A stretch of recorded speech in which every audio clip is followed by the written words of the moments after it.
नमस्कार। आज के इस रोमांचक विश्लेषण में हम ताबूत भाग 2 की उस खौफनाक और रहस्यमयी दुनिया में उतरने जा रहे हैं जिसने सच में सबके रोंगटे खड़े कर दिए हैं। श्राप, पुराने अनुष्ठान और एक ऐसा रहस्य जो सदियों से दफन था।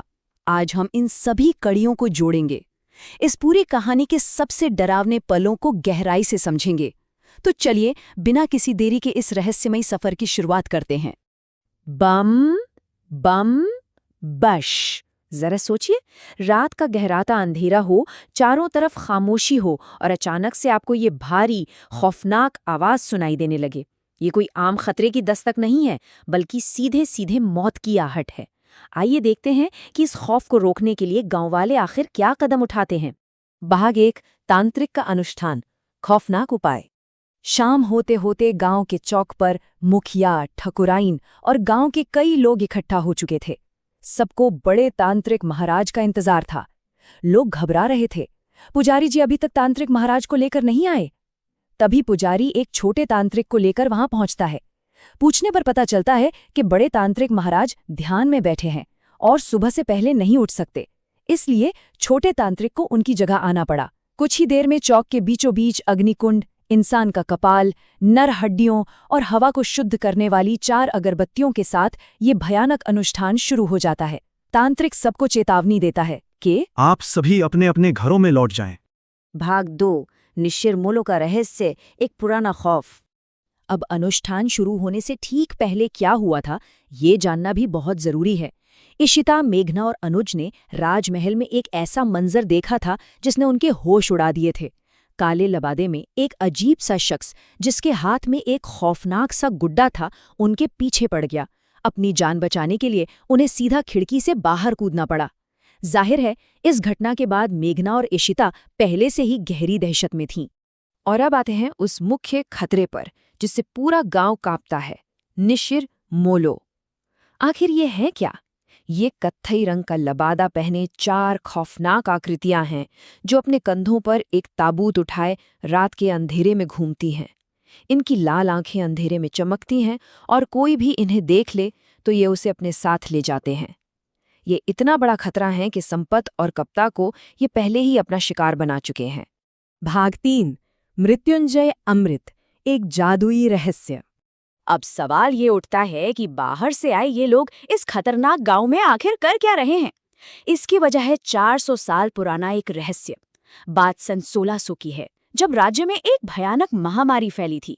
महामारी के ठीक 4 साल बाद राजकुमारी अचानक गायब हो गई और फिर 1 साल और 1 महीने बाद वो वापस लौटी, एक जादुई बीज के साथ।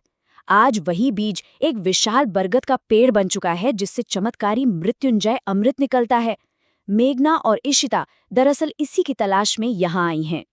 तो अगर उन्हें अमृत चाहिए तो वो इसे लेकर तुरंत वापस क्यों नहीं चली जाती?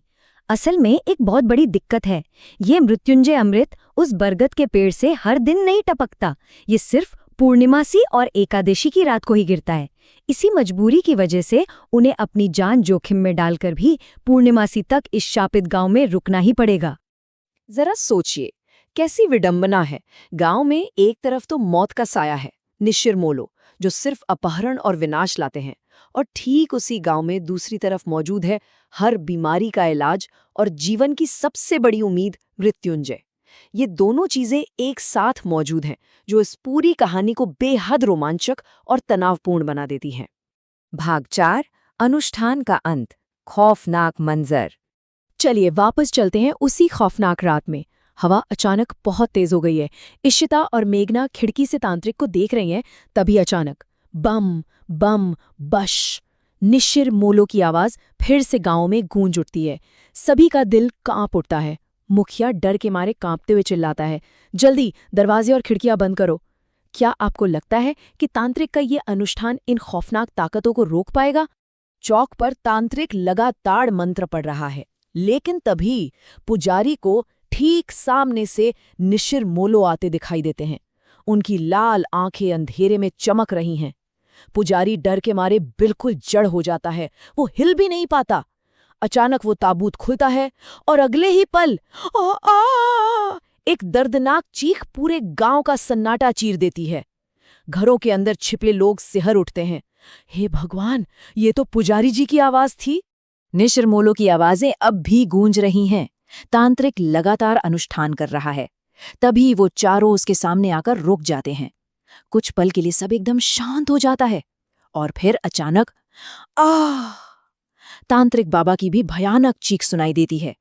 जब कुछ देर बाद गांव वाले डरते डरते चौक पर पहुंचते हैं तो जो वो देखते हैं उससे उनकी चीख निकल जाती है। तांत्रिक मिट्टी के पुतले की तरह जमे बैठे थे।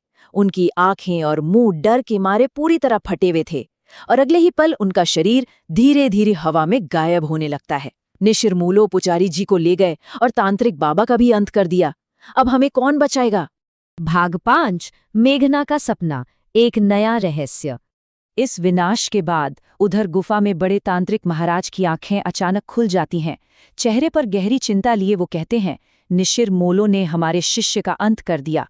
अब हमें खुद जाना होगा, वरना प्रलय आ जाएगा। अब हालात पूरी तरह से बेकाबू हो चुके हैं। और उसी भयानक रात को मेघना को एक बहुत ही अजीब सपना आता है। वो देखती है कि वो एक सुनसान जंगल में बिल्कुल अकेली घूम रही है और सबसे चौंकाने वाली बात यह है कि उसने उसी प्राचीन राजकुमारी के कपड़े पहने हुए हैं। तभी पीछे से कोई उसके कंधे पर हाथ रखता है।